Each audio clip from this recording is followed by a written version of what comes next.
নমঃ শিবায়।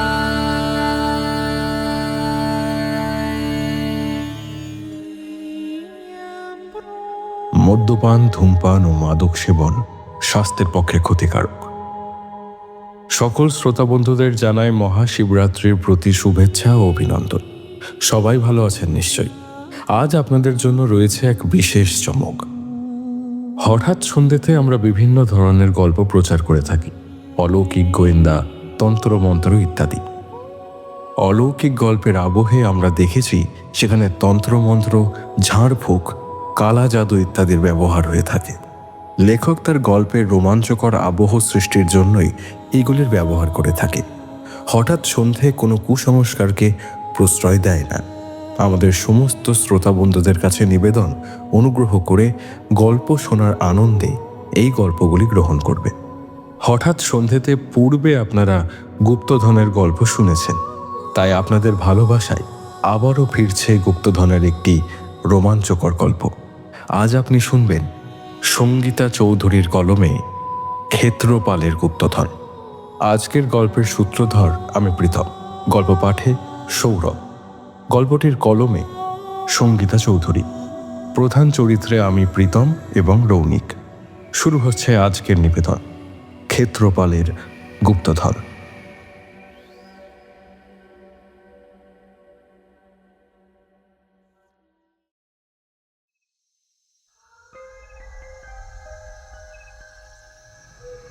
অন্ধকারে বেদির মধ্যে হঠাৎ আলো জ্বলে উঠল, আর চারপাশে ঝোড়ো হাওয়া বইতে লাগল। ঢং ঢং ঢং আওয়াজে অসংখ্য ঘণ্টা বাজতে লাগল চারিপাশে। ঠিক সেই সময় মেঝের কাছে অসংখ্য বেলপাতা উড়ে এসে জড়ো হলো, আর বেশ কিছু ছায়ারা তাণ্ডব নৃত্য শুরু করল।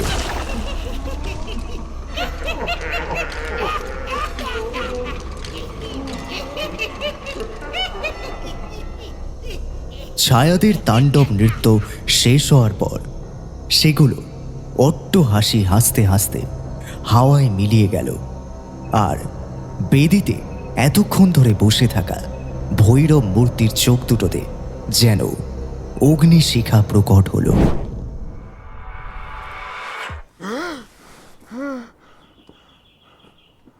অমনি বিছানা থেকে ধরপড় করে উঠে পড়ল অনির্বাণ ব্যানার্জি। এই শীতের মধ্যেও স্বপ্ন দেখে রীতিমতো ঘামতে শুরু করেছে সে। লেপ কম্বল সরিয়ে জলের বোতলে হাত দিয়ে অনির্বাণ বলল, এই ভৈরব মূর্তিটা কোথায় আছে? আজ এক সপ্তাহ ধরে একই স্বপ্ন দেখে যাচ্ছি। আর 5টা মানুষের মতো এই স্বপ্ন কাকতালীয় তা আমি ভাবতে পারবো না, কারণ সাধারণের সঙ্গে যা ঘটে আমার সঙ্গে তা ঘটে না। পশ্চিমবঙ্গ রাজ্যের এক প্রত্যন্ত গ্রাম শিমুলপুরা, আর এই গ্রামের মধ্যেই রয়েছে ইটচুনা রাজবাড়ি।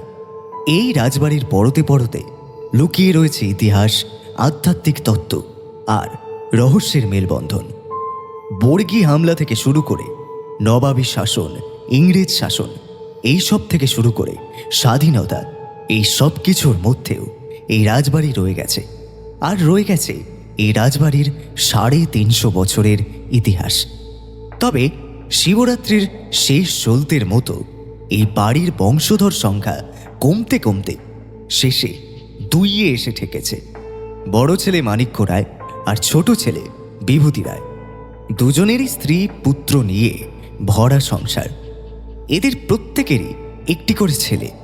এছাড়া এই রাজবাড়িতে রয়েছে দেওয়ান গোবিন্দ দাসের স্ত্রী ও পুত্র কন্যা।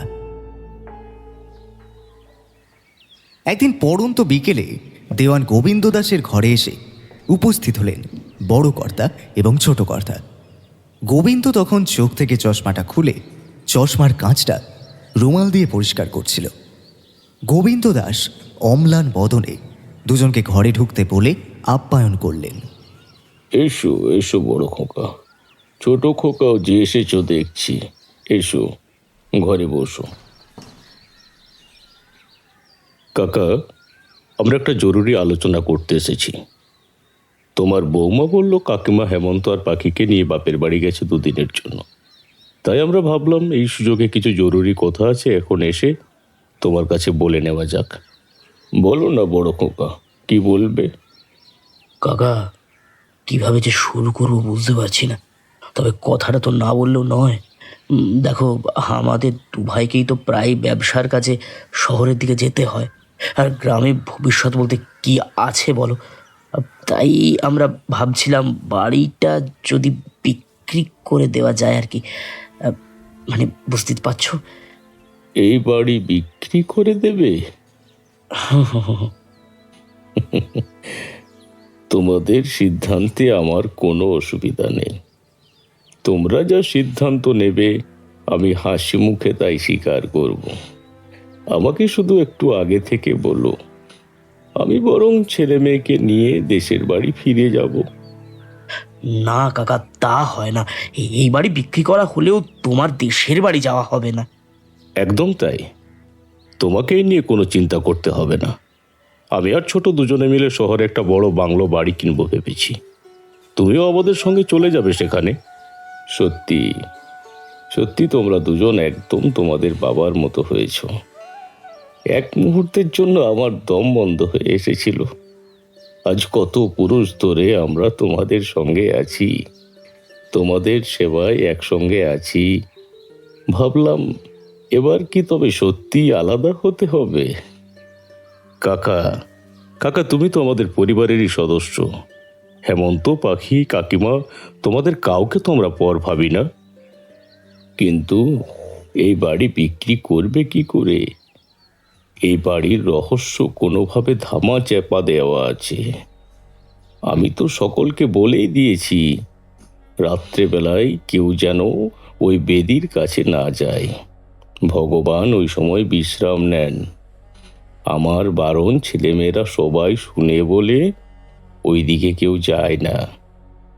কিন্তু পরে যাদের বিক্রি করবে তারা তো, আর সব কথা জানিয়ে দিলে তো এ বাড়ি কেউ নেবে না। সব জানি কাকা, তাই তো তোমার সঙ্গে আলোচনা করতে এসেছি। একটা উপায় আমাদের বার করতে হবে, বুঝলে, যাতে সমস্ত সমস্যার সমাধান হয়। কি কি উপায়? ছোট বলছিল শহরে ওর একজন চেনা পরিচিত ইতিহাসের প্রফেসর আছেন।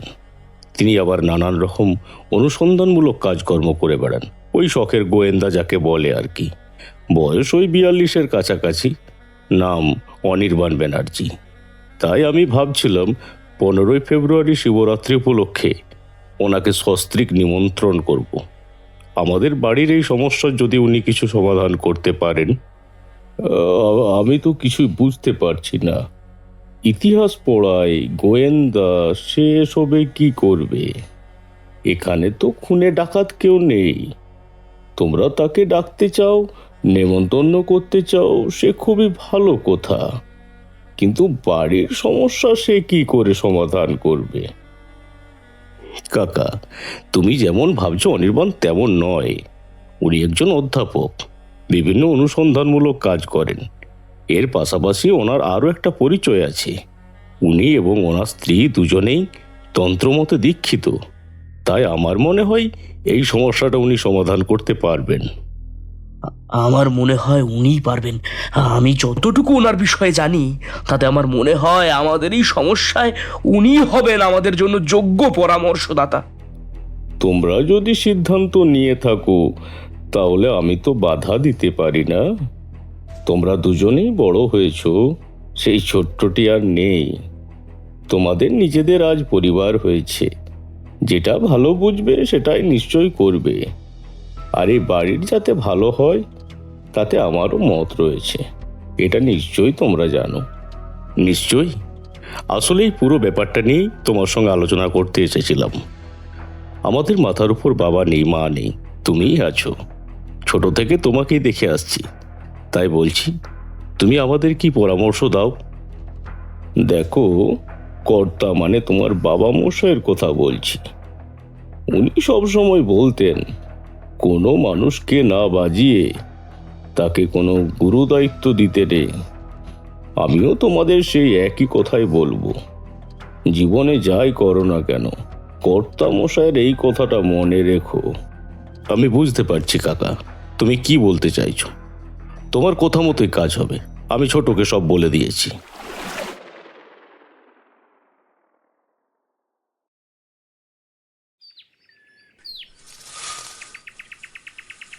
সকালের রোদটা মুখে এসে লাগতেই ধরপড় করে ঘুম থেকে উঠল রায়ানা। চোখ রগড়াতে রগড়াতে সামনের দিকে তাকিয়ে দেখল তার মা মঞ্জুরি পর্দা সরিয়ে দিচ্ছেন এক হাতে, আর অন্য হাতে ধূপ নিয়ে গোটা ঘরময় পায়চারি করছেন। মা, কি বলো তো তুমি? উঠে পড়ো মা, 7টা বাজছে। আজ তো রবিবার, আজ তো ছুটি। তুমি কি একটু ঘুমোতেও দেবে না? স্কুল শুরু হলে তো আবার আমাকে সকালেই উঠতে হবে। আমি জানি মা, কিন্তু মানুষের অভ্যেস তো সবসময় এক রাখতে হয়। স্কুল থাকলে সকাল সকাল উঠে প্রেয়ার করো, পড়তে বসো, আর ছুটি পড়লেই আলালির ঘরের দুলালি হয়ে ঘুমানো কি ঠিক? এতে তো অভ্যেসটাই নষ্ট হয়ে যাবে। উঠে পড়ো, কাপড় চোপড় ছেড়ে ব্যালকানিতে যাও, মেডিটেশন করো। আমি হরলিক্স নিয়ে আসছি। বাবা কোথায়? কোথায় আবার, মর্নিং ওয়াক করতে গেছে হয়তো, এক্ষুনি চলে আসবে। জানো মা, সেদিন স্কুলে একজন ম্যাম বলছিলেন মেয়েদের ইন্ডিপেন্ডেন্ট হওয়া কতটা প্রয়োজন। আমার না মনটা ভীষণ খারাপ হয়ে গেল। কেন মা? তুমিও তো ম্যামের মতো স্কুলে পড়াতে, তাহলে তুমি কাজটা কেন ছেড়ে দিলে? তুমি এখনো অনেক ছোট আছো আমার পাকা বুড়ি।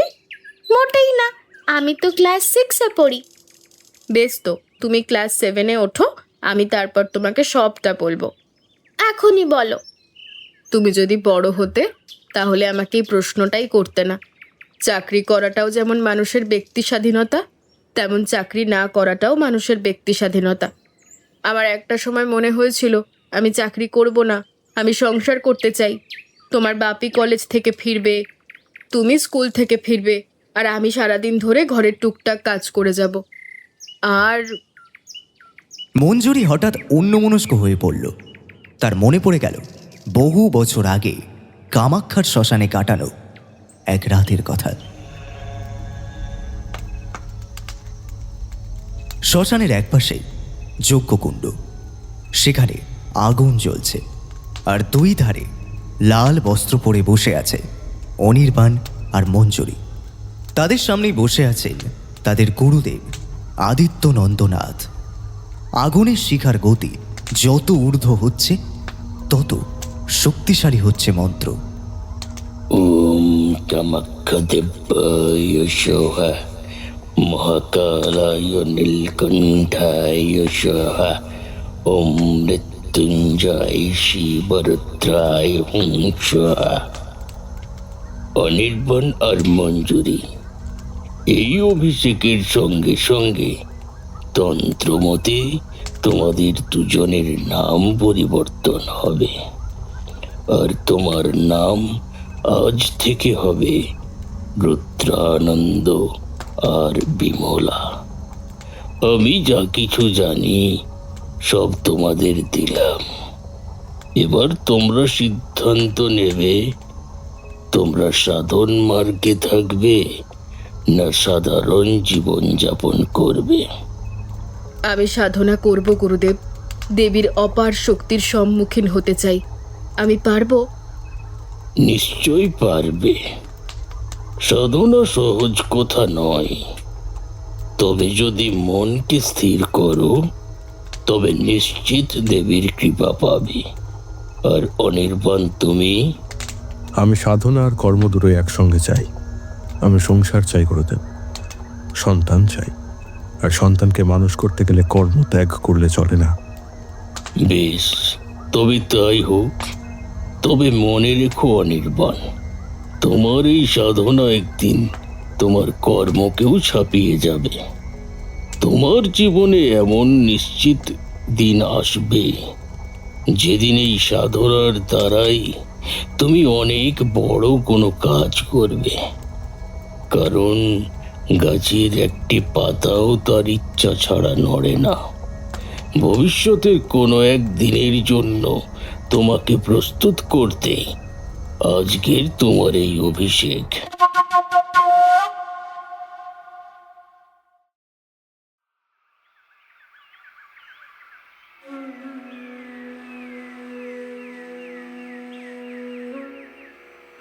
কুলচা গ্রামের বটতলাতে দাঁড়িয়ে আপন মনে বাঁশি বাজাচ্ছিল হেমন্ত।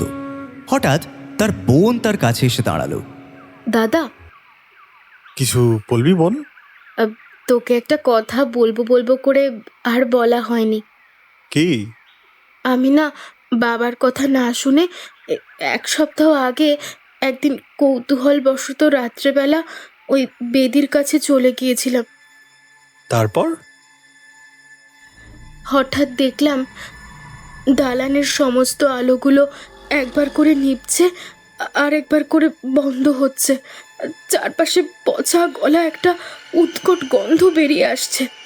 তারপর বেদির দিকে তাকাতেই দেখলাম অন্ধকারের মধ্যে বেদির ঠিক মাঝখানে একটা প্রদীপ জ্বলছে, কিন্তু শিবের মূর্তিটা সেখানে নেই। সে জায়গায় নরমুণ্ড হাতে দাঁড়িয়ে আছে এক ভয়াল দর্শনা নারী মূর্তি। তার মুখ থেকে রক্ত পড়ছে মাটিতে, আর তার হুঙ্কার রবে বাড়ির দালানে একটু একটু করে ফাটল ধরছে। এই দৃশ্য দেখে আমি মাথা ঠিক রাখতে পারিনি, অজ্ঞান হয়ে পড়ে গিয়েছিলাম। কই, আমরা তো কেউ তোকে দালানের কাছে পড়ে থাকতে দেখিনি। মা তো রোজ সকালে তোকে ঘুম থেকে তুলে দেয়, ঘরেই তো পড়ে পড়ে ঘুমোস। সেটাই তো সব থেকে অবাক ব্যাপার। পরের দিন যখন ঘুম ভাঙলো দেখলাম খাটে শুয়ে আছি। রাজবাড়িটা কবেকার বলতো? যখন যে দিকটা পড়ে তখন সেই দিকটাকে একটু রেনোভেট করে রাখা হয়। এত বছরের পুরনো একটা জায়গা, ফাটল ধরাটাই তো স্বাভাবিক। তুই যদি আর কোনোদিনও বাবার কথা না শুনে ওদিকে যাওয়ার কথা ভেবেছিস, তাহলে কিন্তু আমার কাছে গাঁটটা খাবি। বেশ, তুই যদি আমাকে মারিস তাহলে আমিও বলে দেব। মাঝে মাঝেই ওই হিডেন ওয়ার্ল্ড নাম্বার থেকে যে মেসেজগুলো তোর ফোনে আসে তার কথা। আর হ্যাঁ রে, পড়ি বলে কার নাম্বার সেভ করে রেখেছিস? হ্যাঁ, মেয়েটা কায়স্থ তো, নইলে কিন্তু তোর কপালেও কঞ্চির বাড়ি নাচছে। তবে রে, আজ তোর একদিন কি আমার একদিন, দেখাচ্ছি মজা। পাখি দৌড়ে পালালো। ঠিক সেই সময় হেমন্তের ফোনে একটা ফোন এলো।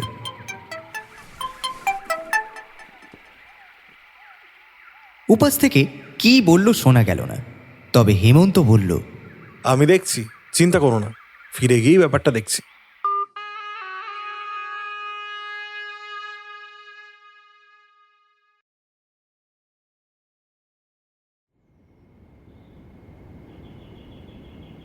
স্যার, শিবরাত্রির কনসেপ্টটা কি অদ্ভুত না? একজন ব্যাত অজান্তে শিকার করতে গিয়ে গাছের ডালে বসে রইল, আর ভুলবশত তার নড়াচড়াতে কয়েকটা বেলপাতা গাছের নিচে থাকা শিবের মাথায় পড়ল, আর তার কাছে থাকা একটু জল থেকেও জল পড়ল। মানুষটা কিছুই জানলো না, অথচ তার শিবরাত্রি পালনের ফল হয়ে গেল। মরার পর সাক্ষাৎ শিবলোকে ঠাঁই পেল। বেশ বেশ বোকা বোকা, তাই না? তুই যদি তর্ক করবার জন্য প্রশ্নটা করে থাকিস প্রমোদ, তাহলে আমার কিছু বলবার নেই। কিন্তু যদি সত্যিই জানতে চাস তাহলে আমি বলতে পারি। বলুন না, এই যে শিবরাত্রি উপলক্ষে ছুটি দেওয়া হবে, কিন্তু শিবরাত্রির এই বিষয়টাই তো আমার কেমন বোকা বোকা লাগে। আমাদের সনাতন ধর্মটাকে যদি তুই ভালো মতো জানতিস বা পড়তিস, তাহলে বুঝতে পারতিস যে এই ধর্মে কর্মের গুরুত্ব অপরিসীম। যদি তুমি কোনো কর্ম করে থাকো, সেটা জেনে হোক বা না জেনে হোক, তার ফল তোমাকে ভোগ করতেই হবে। এখানে বাধ্য নয়, জেনে ভালো কাজ করেছিলে তাই সে ভালো কাজের ফল পেল, কিন্তু না জেনে খারাপ কাজ করলেও কিন্তু তার ফল ভোগ করতে হয়। যেমন ধরো ভীষ্ম অনেক জন্ম আগে না জেনে একটি সাপকে রথের চাকা থেকে বাঁচাতে কাঁটার ঝোপের মধ্যে ফেলে দিয়েছিল। সাপটির কি পরিণতি হয়েছিল সে কিন্তু তা জানে না, কিন্তু সাপটির যে কষ্ট হয়েছিল, যার জন্য ভীষ্ম দায়ী ছিল, তার ফলেই কিন্তু ভীষ্মের ষড়সজ্জা হয়। তাই না জেনে পুজো করলো এই কনসেপ্টটা কিন্তু গুরুত্বপূর্ণ নয়। গুরুত্বপূর্ণ হচ্ছে আমাদের সনাতন ধর্মে কর্মের বিচার। শিবরাত্রির ব্রত কথার মধ্য দিয়ে আসলে বোঝানো হচ্ছে তুমি যে কর্ম করছো তা তুমি জেনে করো অথবা না জেনে করো, তার ফল তোমাকে ভোগ করতেই হবে। ক্লিয়ার? আর কোনো প্রশ্ন থাকলে বলতে পারিস। আর স্যার, ওই জেগে বসে থাকার ব্যাপারটা? দেখ, সনাতন ধর্মে উপবাস বা ব্রত বলতে বোঝানো হয় কাছাকাছি থাকা, ভগবানের কাছাকাছি থাকা, আদর্শের কাছাকাছি থাকা, সত্যের কাছাকাছি থাকা। শিবরাত্রি ব্রত কথাতে দেখবি সেই রাত্রে ব্যাধের কিন্তু স্বীকার করা হয়নি, এবং সে রাত্রে সে কিছু খেতেও পায়নি। অর্থাৎ একটা পুরো দিন সে কোনো রকম হিংসা থেকে বিরত ছিল। তার ভাগ্যবশত সেটা ছিল শিবরাত্রি, তাই সেই দিনটার ফলই সে পেয়েছে। আসলে আমাদের ধর্মে প্রকৃতির সঙ্গে যুক্ত থাকা প্রত্যেকটা জিনিসকেই প্রচণ্ড গুরুত্ব দেওয়া হয়। যেমন ধর, বেল গাছ, অশ্বত্থ গাছ, বট গাছ, তুলসী গাছ, মনসা গাছ, প্রত্যেকটি গাছকেই কোনো না কোনো দেব দেবীর রূপ বলে মানা হয়। কেন? প্রকৃতি আমাদের মা, এই উদারত্ব আমাদের মধ্যে তুলে ধরতে। তাই একটা দিন একটা মানুষ যখন কোনো কিছু না খেয়ে থাকে, তখন কিন্তু সে অনেক বেশি স্যাক্রিফাইস করে। সে স্যাক্রিফাইস করে নিজের লোভকে, নিজের চাহিদাকে। তাই শিবরাত্রির ছুটিতে বন্ধু বান্ধবের সাথে পিকনিক করার পাশাপাশি একটু শিব পুরাণ পড়ে দেখ না, দেখবি খারাপ লাগবে না, অনেক কিছু বুঝতে পারবে। আচ্ছা, আজ তাহলে এই পর্যন্ত ক্লাস, চলি এবার। স্যার, আপনি যখন ঠাকুর দেবতা নিয়ে কিছু বলেন না, তখন আপনাকে প্রফেসর কম সাধক বেশি মনে হয়। আপনার চোখ উজ্জ্বল হয়ে ওঠে, আর আপনার কথা বলার মধ্যে এমন এক জোর থাকে যে অন্যদিকে তাকানো যায় না। আচ্ছা আচ্ছা, কেন বলুন তো? ও কিছু নয়, ওরা নিছকই মনে হওয়া।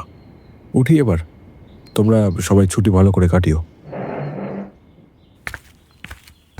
অনির্বাণ ক্লাস শেষ করে কলেজের করিডোর দিয়ে হাঁটা শুরু করলেন। হাঁটতে হাঁটতে তার মনে পড়ে গেল এক অন্ধকার শ্মশানের কথা। যখন অন্ধকারের মধ্যে আগুন জ্বালিয়ে একাকী যজ্ঞে আহুতি দিচ্ছিলেন অনির্বাণ। ওং করাল বদনাং ঘোরাং মুক্তকেশিং চতুর্ভুজাং কালিকাং দক্ষিণাং দিব্যাং মুন্ডমালা বিভূষিতাম।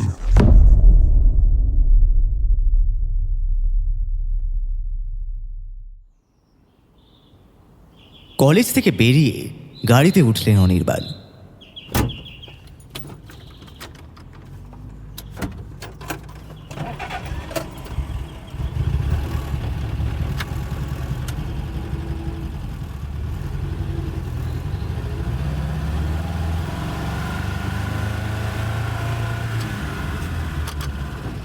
কিছুক্ষণ গাড়িটা চালানোর পর হঠাৎ তার চোখ দুটোতে যেন আগুন জ্বলে উঠল। এরপর বাড়ির পথ না ধরে অনির্বাণ একটা অন্য পথ ধরলেন। তারপর একটা গলির মধ্যে গাড়িটাকে ঢুকিয়ে একটা অল্টো গাড়ির রাস্তা গার্ড করে দাঁড়ালেন তিনি।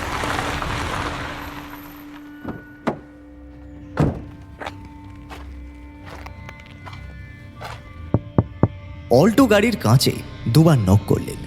কাঁচ খুলতেই অনির্বাণ বললেন, কি ব্যাপার, বেশ কয়েকদিন ধরে আপনি আমার উপর নজর রাখছেন কেন? কি সমস্যা হয়েছে আপনার? অনির্বাণের এইরকম প্রশ্নে রীতিমতো ঢোক গিলতে শুরু করলেন ইট চুনা রাজবাড়ির ছোট কর্তা বিভূতি রায়।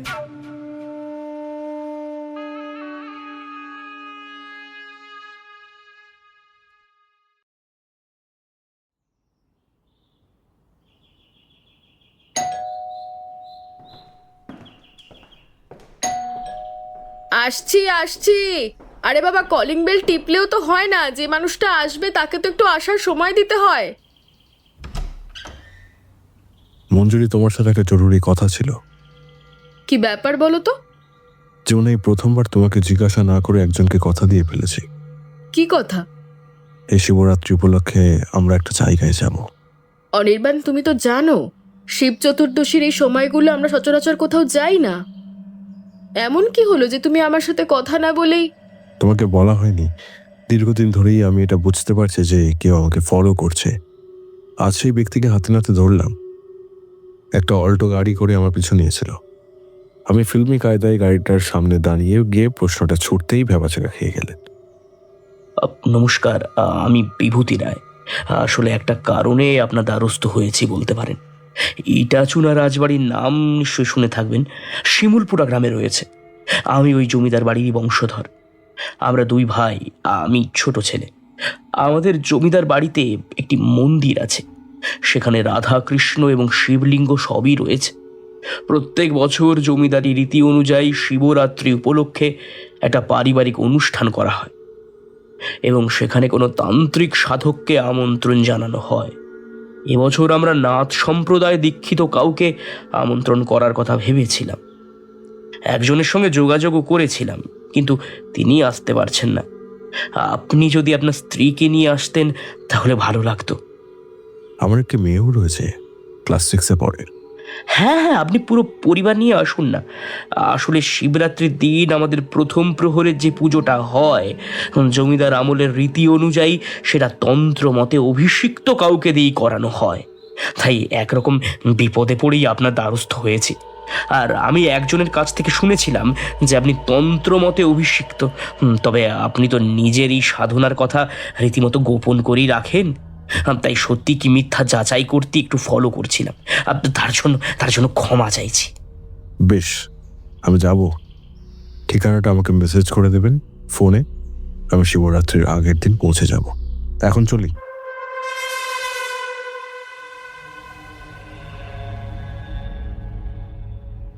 বিষয়টা কেমন অদ্ভুত লাগছে আমার।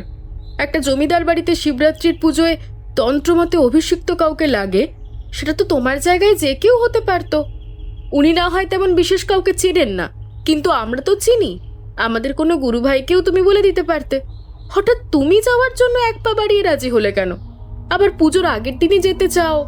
আরে বাবা, তোমার তো ওই শিবরাত্রির আগের দিন কোনো ক্লাস নেই, অফ আছে। তাই ভাবলাম আগের দিনই চলে যাওয়া যাক। 2-3টে দিন একটু ঘুরে আসা যাবে বেশ। তেমন হলে শিবরাত্রির পরের দিন একটা ছুটি নিয়ে নেব। আর তাছাড়া রায়না আর তোমার তো সবসময় একটা অভিযোগ আমাকে নিয়ে, যে ঘুরতে যায় না। তাই ভাবলাম এই সুযোগটা হাতছাড়া করবো না। তাতে এত প্রশ্ন। সাথে কি বলে যে নারী চরিত্র বেজায় জটিল।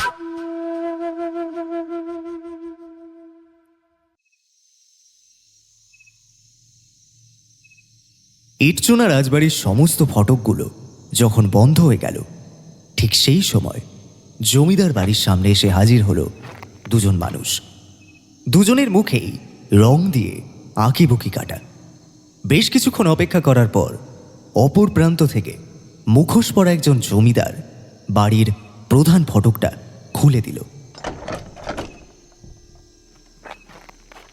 আঁকিবুকি কাটা দুজন লোক পা টিপে টিপে জমিদার বাড়ির মধ্যে প্রবেশ করল। এরপর বেদির সামনে দাঁড়াতেই মন্দির থেকে সবকটা ঘন্টা যেন এক যোগে বাজতে শুরু করল। রাজবাড়ির ভেতর থেকে মুখোশ পরা যে মানুষটি এই দুজন লোককে দরজা খুলে দিয়েছিল, ঘন্টার আওয়াজ এসে ভয় পেয়ে ভেতরের দিকে ঢুকে গেল। আর মুখে আঁকিবুকি কাটা মানুষ দুটো রাজবাড়ির সিঁড়ি দিয়ে ওপরে ওঠার চেষ্টা করতেই দেখতে পেল দুটো কালচে সাপ সিঁড়ি আগলে বসে রয়েছে। পড়িমড়ি করে তারা মরণ ছুট লাগালো উল্টো দিকে।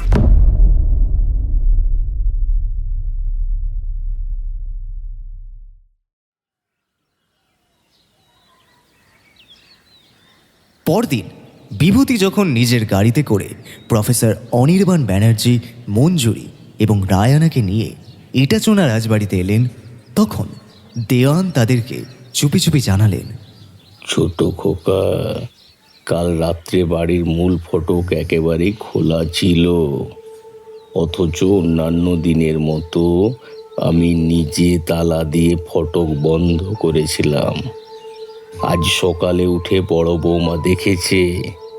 আমাকে অনেক প্রশ্ন করেছিল, আমি কোনোভাবে বিষয়টা ধামা চাপা দিয়েছি।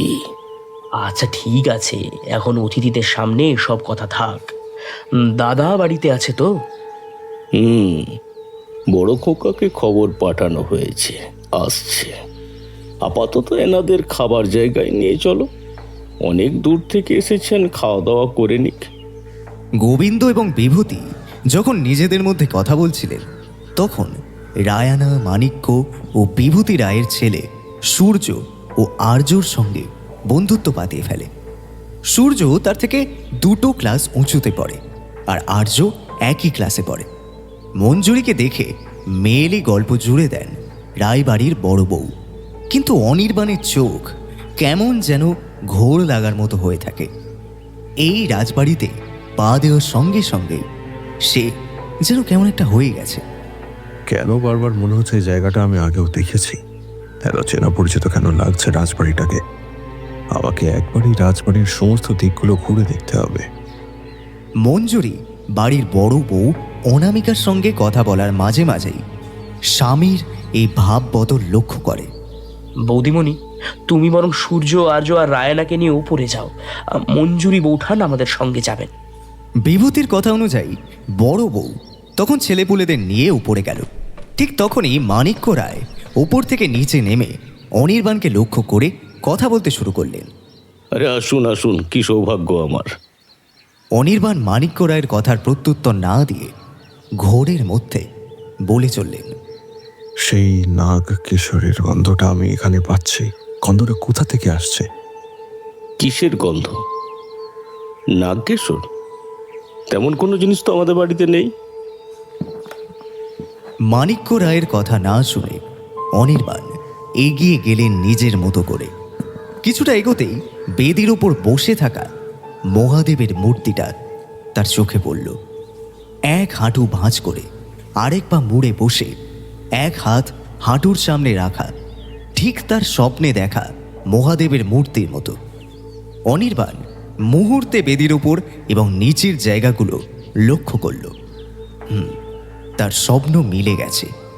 অনির্বাণ মনে মনে বলতে থাকলো, এই কারণে কি সেদিন বিভূতিবাবুর মুখের ওপরে না করতে পারেনি?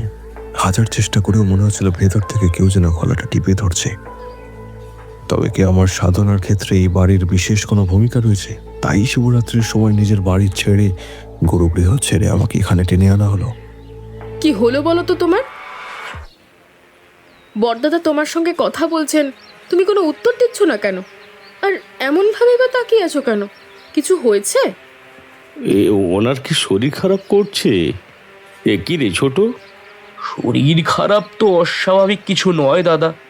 রাস্তাটা তো অনেকটাই। ওই ভোর 4টে নাগাদ আমরা গাড়িতে চেপেছি, আর তা প্রায় 3 ঘন্টার জার্নি। এখন ঘড়িতে ওই 7টা 15 বাজছে। এই গোটা রাস্তা অনির্বাণ বাবু আর কিচ্ছু খাননি। বৌঠানের ক্ষেত্রেও একই ব্যাপার। ওনারা স্নান করে জপ করে তারপর কিছু খান। তাহলে এতক্ষণ ধরে ওনাদের এখানে দাঁড় করে রেখেছিস কেন ছোট? ওনাদের ঘরটা দেখিয়ে দে। ওনারা পরিষ্কার পরিচ্ছন্ন হয়ে জপ তপ করে কিছু মুখে দিক। আমাকে নিয়ে ব্যস্ত হবেন না বর্দা। না খাওয়ার জন্য আমার কোনো সমস্যা হয়নি। কোনো বড় সেমিনার হোক অথবা কোনো বড় পুজো, আমাকে না খেয়ে থাকতে হয়। তাই এটা সমস্যার কোনো বিষয় নয়।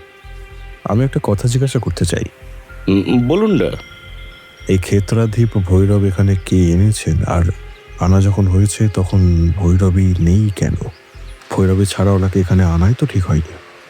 এটা তো মহাদেবের মূর্তি।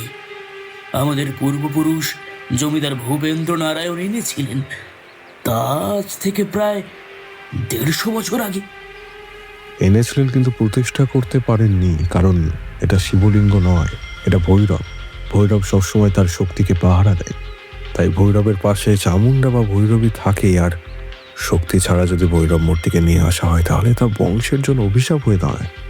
আপনাদের ক্ষেত্রেও তাই হয়েছে। তাই যতবার এই মূর্তি প্রতিষ্ঠা করবার চেষ্টা হয়েছে ততবারই একটা না একটা বিঘ্ন ঘটেছে, আর পরিবারের কোনো না কোনো সদস্যের কিন্তু মৃত্যু ঘটেছে। বিভূতিবাবু, শিবরাত্রি উপলক্ষে আমাকে যে নিয়ে আসলেন সেটা এই ভৈরব মূর্তির রহস্য উন্মোচন করতে, তাই তো? জমিদার বাড়িতে বোমা পড়লেও হয়তো সবাই এতটা চমকাতো না, কিন্তু অনির্বাণের কথা শুনে মাণিক্য, বিভূতি আর গোবিন্দ দাস 3 জনেই একসঙ্গে চমকে উঠল।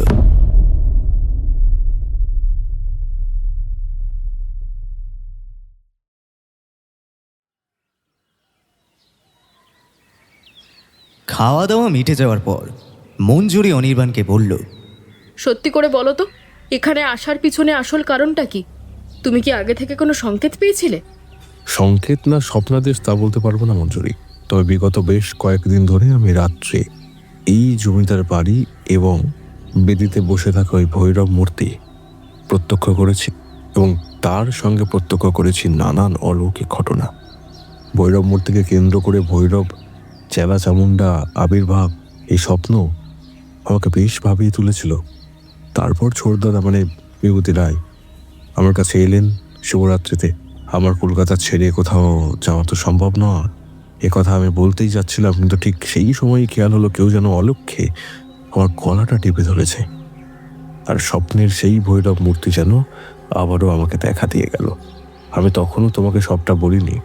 আমার যেন মনে হচ্ছে গুরুদেব আমাদের বলেছিলেন না যে এমন একটা দিন আসবে যখন সাধনা আর কর্মক্ষেত্র তোমার মিলে যাবে। হয়তো সেই দিন এসে উপস্থিত হয়েছে। আমি যেন সেই সংকেত পাচ্ছি। কিন্তু ওই ভৈরব মূর্তি তো শক্তিক্ষেত্র পাহারা দেন, তাহলে ইনি এখানে কেন? দেখো, আমার মনে হয় সময় নষ্ট না করে বড়দাদা আর ছোটদাদা এবং ওই দেওয়ানজির সঙ্গে আমাদের কথা বলা উচিত। আমিও তাই ভাবছি, তবে আমাদের যেতে হবে না, একটু অপেক্ষা করো, ওনারা এই এলেন বলে। অনির্বাণের কথা শেষ হতে না হতে দরজার কড়া নাড়ার শব্দ শোনা গেল, আর দরজা খুলে মঞ্জুরি দেখল বাড়ির দুই কর্তা সহ দেওয়ান এসে হাজির।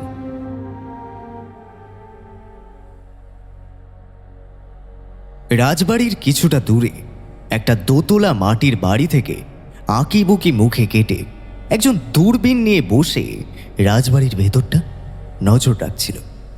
অনির্বাণ আর মঞ্জুরিকে দেখে সে একজনকে ফোন লাগালো আর কড়া গলায় বলল, বাড়িতে যিনি এসেছেন তিনি খুব একটা সুবিধের লোক নন। নানান রকম অনুসন্ধানমূলক কাজ করে থাকেন।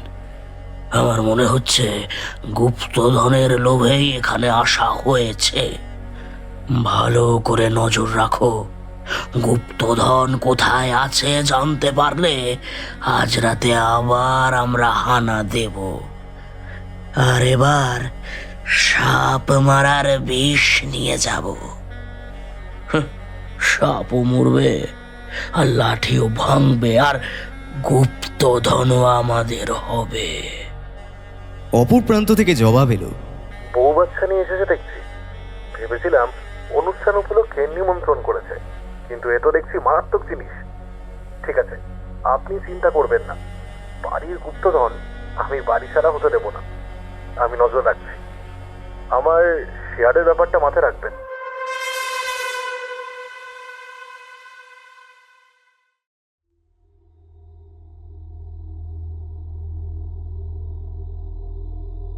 এই ইতিহাস এই জমিদার বাড়ির ভিতরকার ইতিহাস। সেভাবে কাউকে বলা হয়নি, চিরকাল আগলে রাখার চেষ্টা করা হয়েছে। আজ আপনাদের বলছি, 150 বছর আগে এই রাজবাড়ির পূর্বপুরুষ ভূপেন্দ্র নারায়ণ রায় জঙ্গলে শিকার করতে গিয়েছিলেন। তখন তিনি জঙ্গলের মধ্যে এই ভৈরব মূর্তি দেখতে পেয়ে সেটি নিয়ে আসেন। এখানে নিয়ে এসে তিনি মূর্তি স্থাপন করেন, কিন্তু আনুষ্ঠানিক প্রতিষ্ঠা যখন হবে তখনই একটার পর একটা বাধা আসতে থাকে। রাজবাড়ির বেশিরভাগ সদস্য মারা যান। এরপর থেকে যতবারই মহাদেবের এই মূর্তির আনুষ্ঠানিক প্রতিষ্ঠার কথা ভাবা হয়েছে, ততবারই কোনো না কোনো অঘটন ঘটেছে। অদ্ভুতভাবে এই মূর্তির কারণে রাত্রে 1টা থেকে 2টোর সময় এই বেদির সামনে নানা অলৌকিক ঘটনা ঘটে। অনেক ছায়া মূর্তিকে চোখে পড়ে। আমি এই ইতিহাস গুপ্ত রাখার জন্য জমিদার বাবুর আদেশে এ বাড়িতে একটি নিয়ম চালু করেছিলাম যে রাত্রেবেলায় কেউ বেদির কাছে যাবে না। তাই বিষয়টা ঘরের মধ্যেই রয়ে গেছে, কিন্তু এখন এর সমাধান হওয়া দরকার। কারণ বড় খোকা আর ছোট খোকা মিলে সিদ্ধান্ত নিয়েছেন এই জমিদার বাড়ি বিক্রি করে দেবেন, কিন্তু বাড়ি হস্তান্তরের আগে বাড়ির এই সমস্ত অলৌকিক ক্রিয়াকলাপ বন্ধ হওয়া দরকার। ওরা তাই আপনার শরণাপন্ন হয়েছে। দেওয়ান কাকা যা বললেন তা কি সত্যি বড়দাদা, নাকি আপনারা আরো কিছু লুকিয়ে যাচ্ছেন? কি লুকোবো আমরা? আপনার এমন কেন মনে হচ্ছে বৌঠান? হঠাৎ বাড়ি বিক্রির এই সিদ্ধান্ত কেন নিলেন? আপনাদের তো অর্থাভাব নেই। তাহলে না মানে আসলে গুপ্তধনের সংকেত মিলিয়ে ফেলেছেন, তাই তো? তাই তড়িঘড়ি বাড়ি বিক্রি করে চলে যেতে চাইছেন। আপনি এত কিছু জানলেন কি করে? এ কথা তো আমি আর ছোট ছাড়া কেউ জানে না। দাদা, তোমাকে বলা হয়নি, বৌঠান নিজেও কিন্তু তন্ত্রমতে দীক্ষিতা। কিছু শক্তি ওনারও আছে, যার ফলে উনি মানুষের মনের কথা পড়তে পারেন। বড় খোকা, এ বিষয়ে তো তোমরা আমাকে কিছু বলনি। তাহলে কি আমি ধরে নেব এই আলোচনায় আমার থাকার প্রয়োজন নেই? তোমরা নিজেরাই কথা বলে নেবে? না কাকা, তুমি আমাদের দু ভাইকে ভুল বুঝছো। যে তালপত্রের কথা উনি বলছেন, সেই তালপত্র দীর্ঘদিন ধরে বাবা মশাই আগলে রেখেছিলেন, কাউকে কোনোদিন জানতে দেননি। বাবা মশাই বলেছিলেন এই জিনিস নাকি ভূপেন্দ্র নারায়ণের সময়কার। ভৈরব মূর্তির ঠিক নিচেই নাকি এই তালপত্র ছিল। বাবা মশাই একদিন ভৈরব মূর্তি সরাতে গিয়ে তালপত্রটি পেয়ে যান, কিন্তু তার অর্থ তিনি বুঝতে পারেননি। মৃত্যুর আগে উনি আমাকে তালপত্র দিয়ে যান, যার মধ্যে গুপ্তধনের কিছু সংকেত আছে। আমি ঠিক জানি না, তবে আমার মনে হয় এই গুপ্তধন ভূপেন্দ্র নারায়ণ চৌধুরীর। উনি হয়তো মহাদেবের মূর্তি আনুষ্ঠানিকভাবে প্রতিষ্ঠা করার জন্যই এই অর্থ সোনা করে লুকিয়ে রেখেছেন। কিন্তু সে গুপ্তধন পাওয়া এত সহজ নয়, তাই আমরা মিস্টার ব্যানার্জির শরণাপন্ন হয়েছি। গুপ্তধন পাওয়া সহজ নয় কেন? তালপত্রে লেখা আছে, ক্ষেত্রচক্রে বিহার করে ক্ষেত্রপালের ধন, ক্ষেত্র মাঝে রয়ে গেছে জীবন করিপন, ক্ষেত্রপালের ছায়া যেখানে দীর্ঘ হয়ে পড়ে, অমাবস্যায় কথা কয় মাথা নড়ে চড়ে। সাবধান যদি মন্ত্র ছাড়া দাও তাতে হাত, সূর্য মাঝে নেভে আসবে অন্ধকার রাত। প্রথম দিকেই ধাঁধার মানে আমরা কিছুই বুঝতে পারিনি, কিন্তু পরে বুঝেছি যে ক্ষেত্রপাল হচ্ছে সেই মহাদেবের নাম যে মহাদেব আমাদের বাড়িতে রয়েছেন। আর মহাদেবের এই মূর্তির ভেতরেই গুপ্তধন আছে। সেটা তন্ত্র বলে আমাদের পেতে হবে। সেটা সাধারণ কোনো মানুষের পক্ষে পাওয়া সম্ভব নয়। তাই অমাবস্যার রাতে শ্মশান ক্রিয়া করতে হবে, তবেই ক্ষেত্রপালের মধ্যে লুকিয়ে থাকা গুপ্তধন দর্শন হবে। বিভূতির কথা শেষ হওয়ার সঙ্গে সঙ্গে দরজা ভেঙে বেশ কিছু মুখোশ পরা লোক লাঠি সোটা নিয়ে ঘরের ভেতর ঢুকলো। তাদের মধ্যে মুখে আঁকিবুকি কাটা কর্তা গোছের একজন বললেন, আর তোমাদের কিছু পেতে হবে না। ওই ভৈরব মূর্তি মানে ক্ষেত্রপালের মূর্তি ভেঙে নিয়ে আমরা গুপ্তধন নিয়ে যাব। মাণিক্য রায় উত্তেজিত হয়ে জিজ্ঞাসা করলেন, এই কে কে তোমরা? কোথা থেকে এসেছো? কে রে? কে আছিস? কেউ নেই হুজুর, আপনার সমস্ত লেঠেলদের আমাদের লোকেরা মেরে ভূত আনিয়ে দিয়েছে। আর বাড়ির মেয়ে ছেলেদের একটা ঘরে বন্ধ করে রাখা আছে।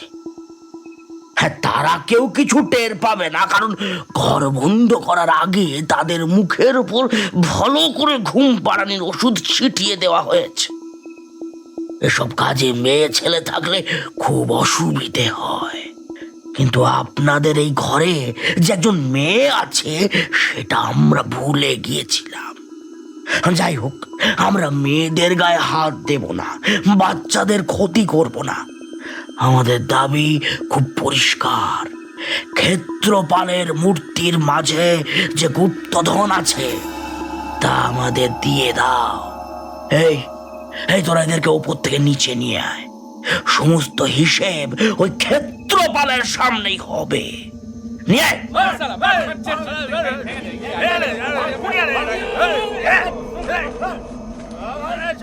সকলে মিলে গুন্ডাদের নির্দেশ মতো নিচে নেমে গেল। দেখো, যেদিন থেকে এই মহাদেব মূর্তি বাড়িতে এসেছে সেদিন থেকে নানা রকম অলৌকিক ঘটনা ঘটে গেছে, অনেকের জীবন গেছে। এই গুপ্তধন যদি মহাদেবের মধ্যেও লুকিয়ে থাকে তাহলে তা বার করে গরিব দুঃখীদের বিলিয়ে দিলেই সাপ মুক্তি ঘটবে।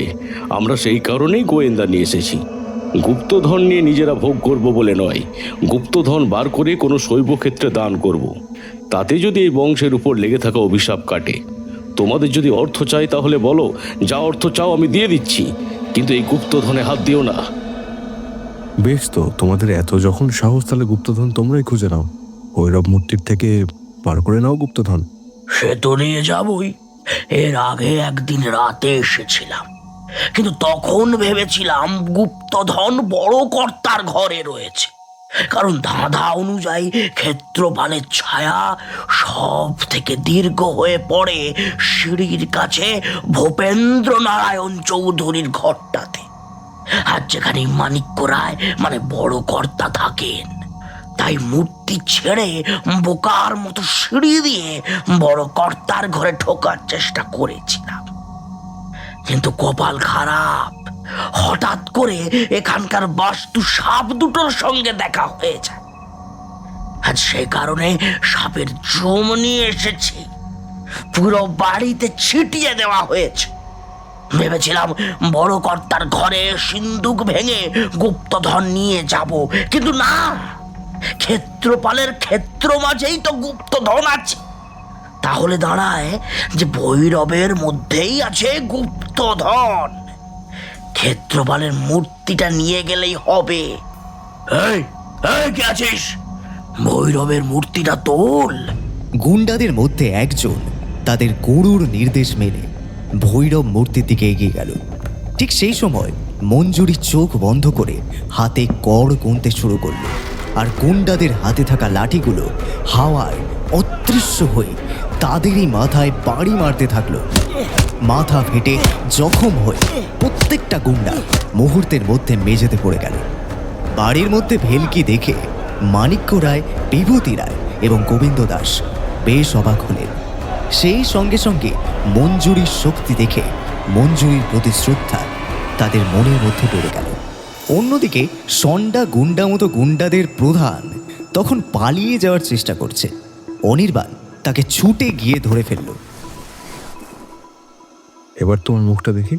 দেওয়ান কাকা, একটু জল নিয়ে আসুন তো। হ্যাঁ হ্যাঁ, দাঁড়াও দাঁড়াও।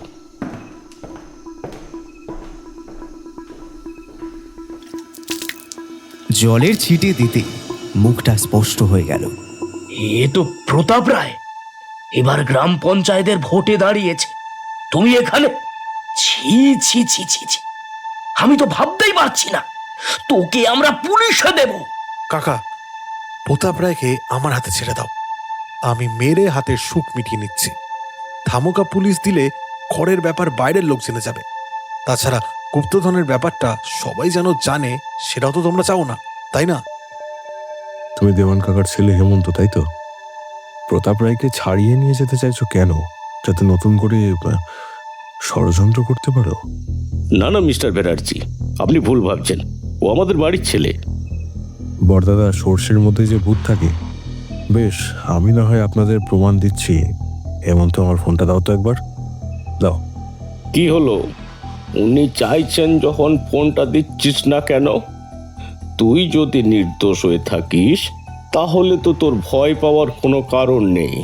আবার এটাও তো একটা ব্যাপার, এই বাড়ির কোনো মানুষ রাত বিরেতে দরজা খুলে না দিলে ওনার তো আসার কথা নয়। গুপ্তধনের কথা আমিও সেভাবে জানতাম না, ওনার কানে কিভাবে গেল? বড় খোকার কাগজপত্র দেখাশোনা করার জন্য প্রায় তো তুই ওর ঘরে যাস। তোর উপর অনির্বাণের সন্দেহ হওয়াটা কিন্তু অস্বাভাবিক নয়। বাবা, তুমি আমাকে অবিশ্বাস করছো?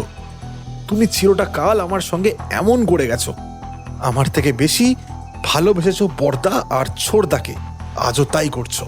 এই হেমন্ত, দেখো ভাই, তোমার এসব আবেগে জড়ানো কথা অন্য কোথাও বলবে। হ্যাঁ, আমি কিন্তু খামোখা তোমাকে দোষারোপ করছি না, সেটা তুমিও ভালো মতো জানো। ফোনটা দাও আমাকে, এক্ষুনি দেখিয়ে দিচ্ছি। অনির্বাণ ফোনটা হেমন্তর কাছ থেকে কেড়ে নিয়ে হেমন্তর কল হিস্ট্রি থেকে পরি নামের একটি নাম্বার বের করে কল করলো। আর সঙ্গে সঙ্গে প্রতাপ রায়ের ফোন বেজে উঠল। পরিমাণে প্রতাপ রায়, বাড়ির কেউ দেখলে ভাববে তোমার গার্লফ্রেন্ড। কারোর সন্দেহ হবে না, গুপ্তধন পাওয়া যাবে। তুমি তোমার শেয়ারের টাকা নিয়ে নিজে মতো করে জীবনযাপন করবে। এমনিও তোমার উচ্ছৃঙ্খল স্বভাবের জন্য তোমার বাবা তোমাকে খুব একটা পছন্দ করেন না। একদম চুপ করুন। বাবা আমাকে পছন্দ না করলেও উনি আমার বাবা। গুপ্তধনের খবর জানবার পরে বড়দাদার উচিত ছিল না আমার বাবাকে জানানোর, কিন্তু জানাবার প্রয়োজনটুকু উনি করেননি। কারণ মুখে কাকা কাকা করলেও উনি আমার বাবাকে চাকর ভাবেন। হ্যাঁ, আমি চেয়েছিলাম গুপ্তধন সরিয়ে নিতে, আর তারপর বাবাকে, মাকে, বোনকে এখান থেকে নিয়ে কোনো একটা ভালো জায়গায় জীবনযাপন দিতে। তাই আমাকে এই পদক্ষেপ নিতে হয়েছে। আমি ভাবতে পারছি না কি কুলাঙ্গার ছেলে জন্ম দিয়েছি আমি।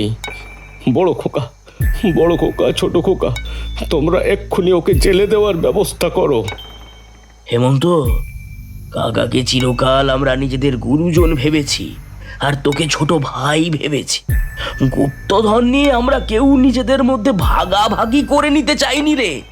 এই বাড়ির মধ্যে রাত্রিবেলায় নানা রকম অলৌকিক ঘটনা ঘটে, সেটা তোদের অজানা নয়। সেখানে মহাদেবের মূর্তির মধ্যে লুকিয়ে রাখা ধন আমরা ভাগ করে নেব, ভাবলি কি করে? হ্যাঁ, আমরা ভেবেছিলাম এই ধন উদ্ধার হলে তা কোনো তীর্থক্ষেত্রে দিয়ে দেব। ভগবানের আশীর্বাদে আমাদের তো টাকার অভাব নেই। ঠিক তাই, আমাদের শুধু একটু শান্তির অভাব আছে।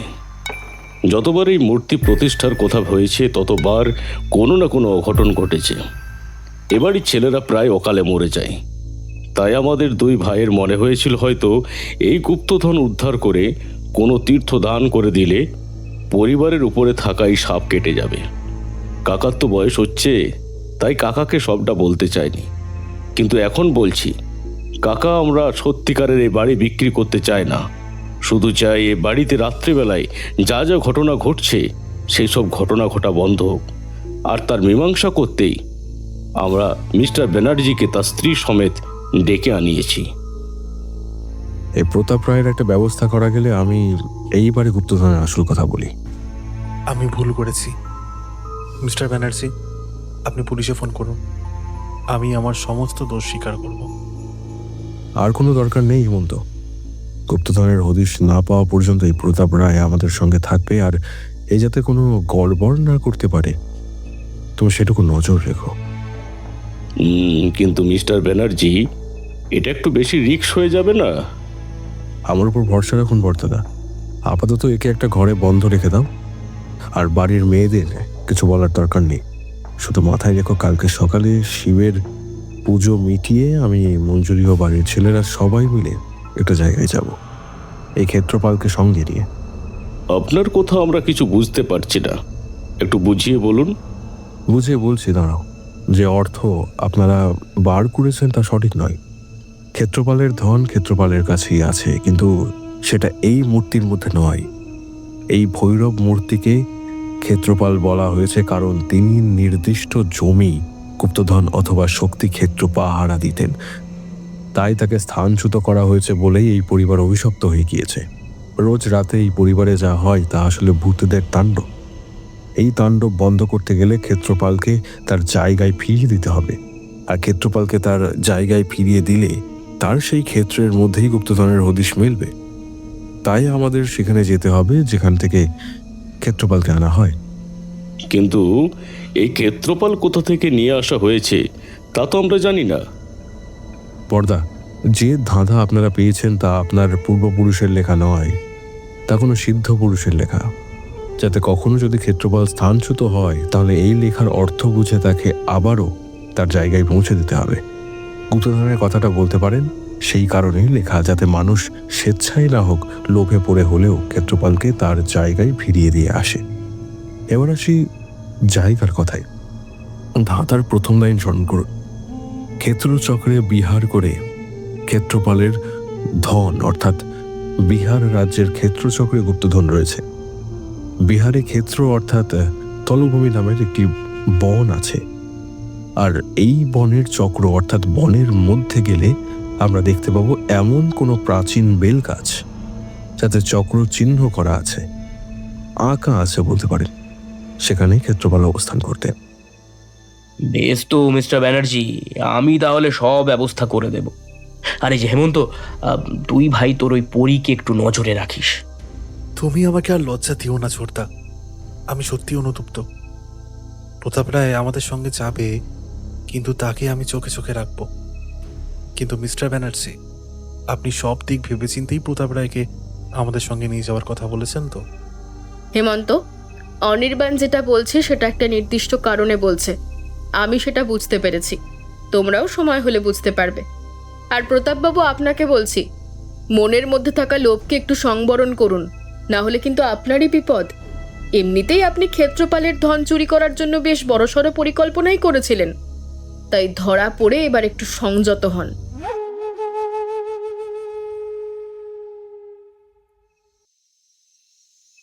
রাত্রিবেলায় সবাই যখন ঘুমিয়ে পড়েছে আর হেমন্ত যখন প্রতাপ রায়কে একটা ঘরের মধ্যে বেঁধে দিয়ে অন্য ঘরে চলে গেল, ঠিক সেই সময় প্রতাপ নিজের পকেটে থাকা একটা মোবাইল অন করে মেসেজ লিখল। আমার ফোনের লোকেশন অন থাকবে, তোরা চেক করে পৌঁছে যাস। বোকা হাঁদাগুলো, আমি যাতে ওদের পরিকল্পনাতে জল ঢালতে না পারি সে কারণেই আমাকে ওদের সঙ্গে নিয়ে যাচ্ছে। কিন্তু ওরা তো জানে না আমার সব সময় প্ল্যান বি রেডি থাকে। প্রতাপ রায় এবার তোমাদের দেখাবে আসল খেল। ক্ষেত্রপালের গুপ্তধন আমার হবে, আমার। আর হেমন্ত, বিশ্বাসঘাতকতার সাজাও তোকে ভালো মতো দেব। এদিকে আমরা বিহারে যাব, আর ওদিকে আমার লোক তোর বোনকে তুলে নিয়ে যাবে।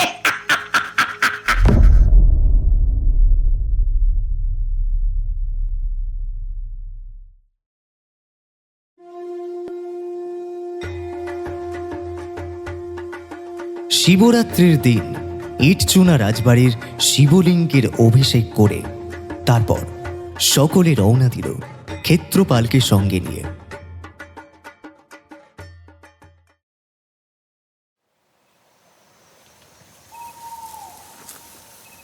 বিহারের জঙ্গলে সবাই মিলে যখন পৌঁছালো তখন সন্ধে ঘনিয়ে এসেছে।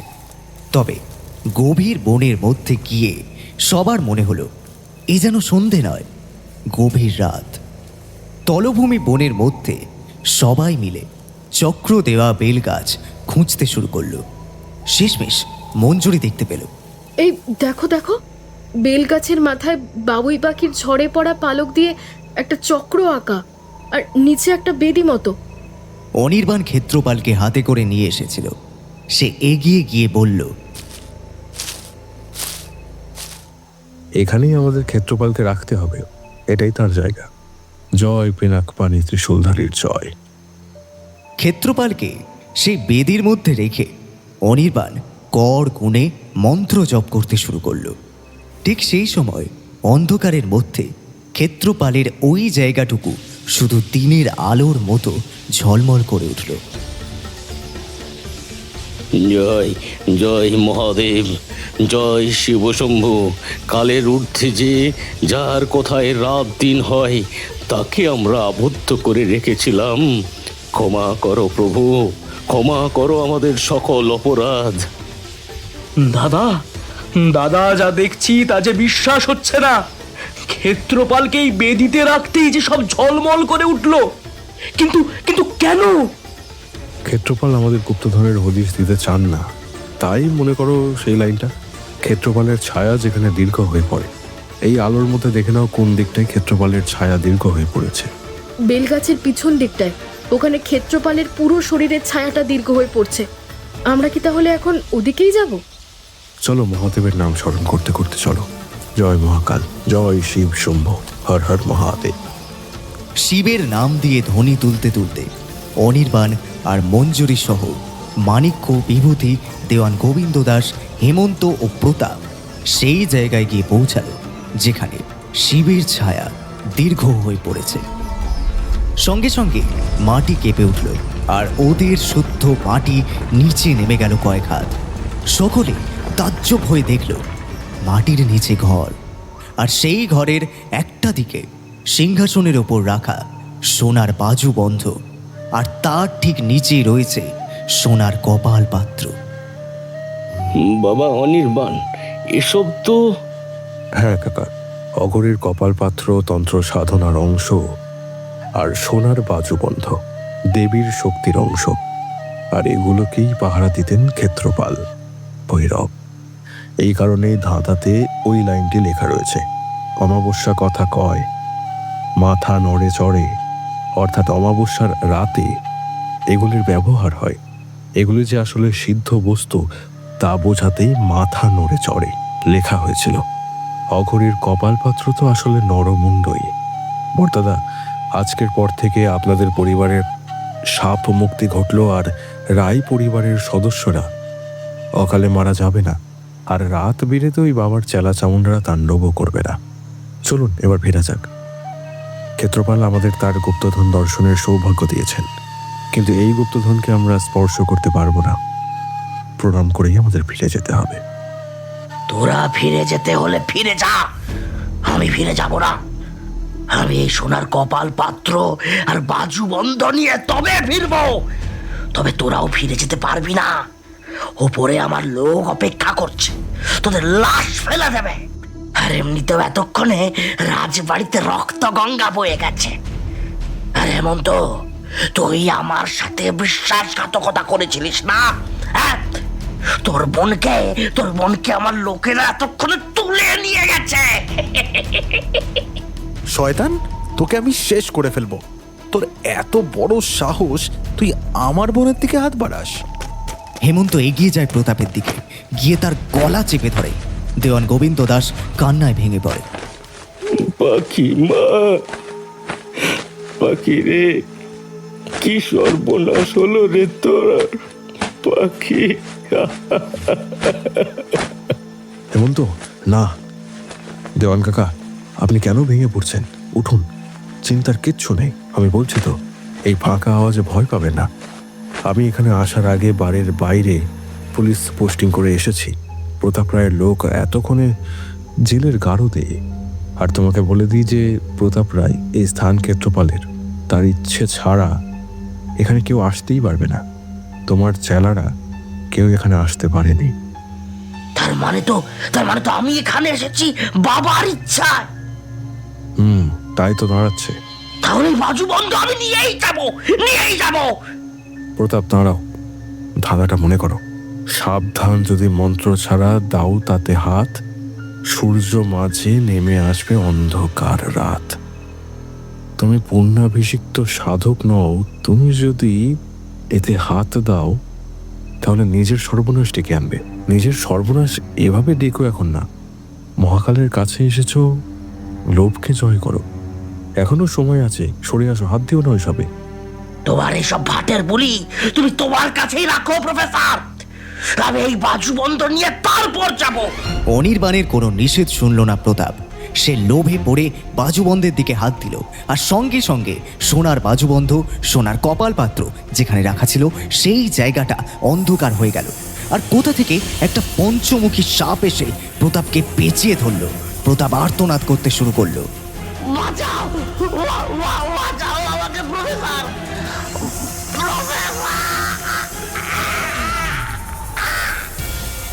এই তোমার পরিণতি। তুমি ক্ষেত্রপালের গুপ্তধনকে হাত দেওয়ার চেষ্টা করেছিলে বলেই মহাকাল তোমাকে টেনে এনেছিল। হেমন্তকে তুমি শুধুমাত্র গুটি করেছিলে। তুমি ভালো মতোই জানতে যে হেমন্তের মনের মধ্যে একটা আক্ষেপ রয়েছে, সেটাকেই কাজে লাগাতে চেয়েছিলে। তবে মূর্খামি আমিও করেছি। আমি সত্যি ভেবেছিলাম তোমাকে সঙ্গে করে এখানে নিয়ে এলে তুমি বাড়ির লোকের আর কোনো ক্ষতি করতে পারবে না, আর গুপ্তধনের কাছাকাছি পৌঁছানোর চেষ্টা করলেও আমরা তোমাকে আটকে ফেলবো। কিন্তু আমার পরিকল্পনার ওপরেও আছে মহাকালের পরিকল্পনা। আসলে আমার এই বুদ্ধির ভুল তো তারই ইচ্ছাতে। আসলে তিনি চেয়েছিলেন আমাকে তার জায়গায় নিয়ে এসে শাস্তি দিতে, তাই তুমি এখানে পৌঁছতে পেরেছ। এবার পাহারা দাও ক্ষেত্রপালের এই গুপ্তধন আজন্ম। চলুন কাকা, আমরা এবার সিঁড়ি দিয়ে ওপরে উঠে যাই। নিচ থেকে প্রতাপের চিৎকার শোনা গেল। ওদিকে অনির্বাণ, মঞ্জুরি সহ সকলে সিঁড়ি দিয়ে উপরে উঠে আসার পর অদ্ভুতভাবে এতক্ষণ ধরে বেলগাছের চারপাশটা যেমন আলোয় আলোকিত হয়ে উঠেছিল, ঠিক সেই রকম ভাবেই অন্ধকার হয়ে গেল। আর যে মাটি সরে যেতে ওরা সিঁড়ি দিয়ে নিচে নেমে গিয়েছিল, সেই মাটি আবার আগের মতো হয়ে গেল।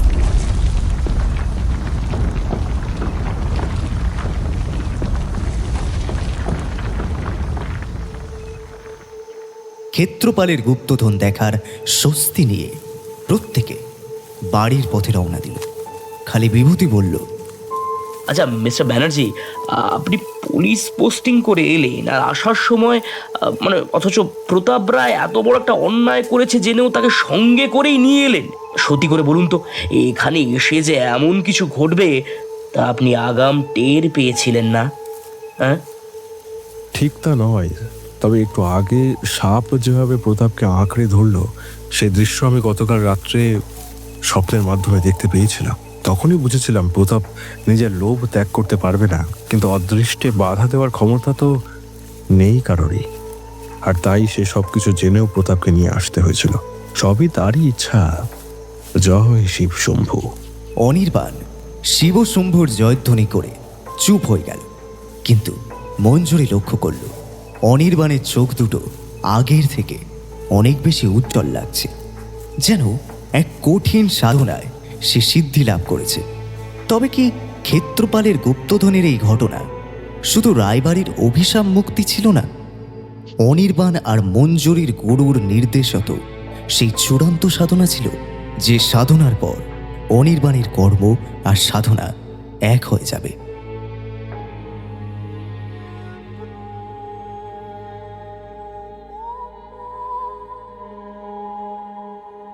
হঠাৎ সন্ধ্যেতে আজ আপনি শুনছিলেন সঙ্গীতা চৌধুরীর কলমে ক্ষেত্রপালের গুপ্তধন।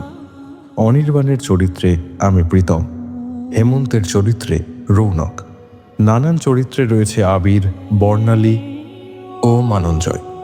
গল্প পাঠে সৌরভ, গল্পের সূত্রধর আমি প্রীতম, শব্দগ্রহণ ও ধ্বনি পরিকল্পনায় সুজয়, পোস্টার ডিজাইনিংয়ে কৃষ্ণেন্দু। শেষ হলো আজকের নিবেদন। সঙ্গে থাকুন, আবারও এক রোমাঞ্চকর গল্প নিয়ে ফিরছে হঠাৎ সন্ধে।